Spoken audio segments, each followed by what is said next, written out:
Assalamualaikum warahmatullahi wabarakatuh. Perkenalkan, nama saya Muhammad Rizky Zulkarnain dengan NIM 2301111768.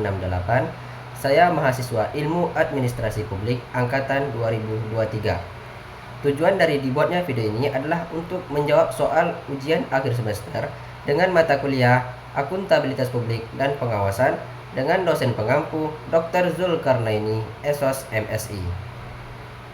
Mencoba menjawab pertanyaan yang pertama, itu jelaskan framework dari akuntabilitas publik. Nah, framework akuntabilitas publik adalah kerangka kerja konseptual dan praktis yang dirancang untuk memastikan institusi publik, pemerintah atau pejabat publik bertanggung jawab kepada masyarakat atas tindakan dan keputusan mereka. Nah, tujuan utama kerangka ini adalah untuk meningkatkan transparansi, keterlibatan masyarakat, dan integrasi dalam pengelolaan sumber daya publik.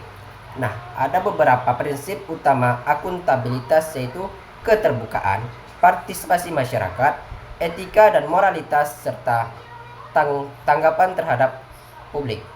Selain prinsip akuntabilitas tadi, framework juga mencakup beberapa dimensi penting seperti transparansi, pertanggungjawaban, pengendalian, responsivitas, dan tanggung jawab etika. Nah, framework ini sering kali dipadukan dengan pendekatan manajemen kinerja untuk menilai masukan proses, keluaran, dan dampak kegiatan organisasi. Implementasi akuntabilitas publik di Indonesia misalnya masih menghadapi tantangan seperti rendahnya transparansi dan pengawasan yang lemah, sehingga perlu perbaikan berkelanjutan untuk meningkatkan kepercayaan publik. Nah, soal yang kedua yaitu jelaskan bagaimana cara mengambil keputusan yang akuntabel bagi seorang PNS.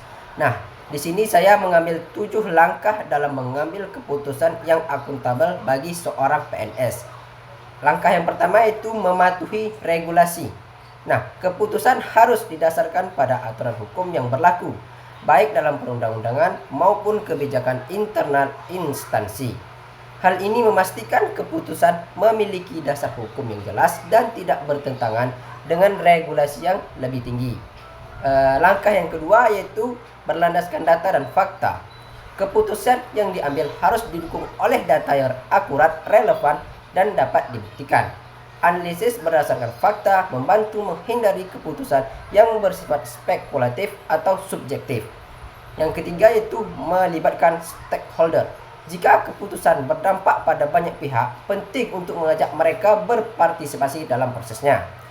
Masukan dari berbagai pihak akan memperkaya sudut pandang dan menghasilkan keputusan yang lebih menyeluruh. Pada langkah yang keempat yaitu mengutamakan transparansi. Proses pengambilan keputusan harus dilakukan secara terbuka dan jelas.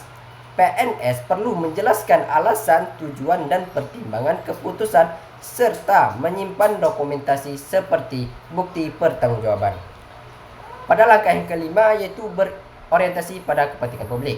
Setiap keputusan harus berfokus pada manfaat bagi masyarakat dan meningkatkan layanan publik. Konflik kepentingan harus dihindari agar kepercayaan masyarakat terhadap pemerintah tetap terjaga. Pada poin yang keenam yaitu menganalisis resiko. Nah, sebelum membuat keputusan, analisis terhadap potensi risiko dan manfaat harus dilakukan. Pilih opsi dengan dampak positif terbesar dan risiko terkecil, serta berencana langkah mengintegrasi jika muncul masalah. Yang ketujuh yaitu bertanggung jawab atas keputusan. PNS harus siap menjelaskan dan mempertanggungjawabkan keputusan kepada atasan. Nah, lembaga pengawas atau masyarakat, jika terjadi kesalahan, akui, perbaiki, dan jadikan sebagai pelajaran untuk keputusan berikutnya. Nah, dari ketujuh langkah tersebut, PNS dapat memastikan setiap keputusan dibuat secara profesional, transparan, dan juga bertanggung jawab.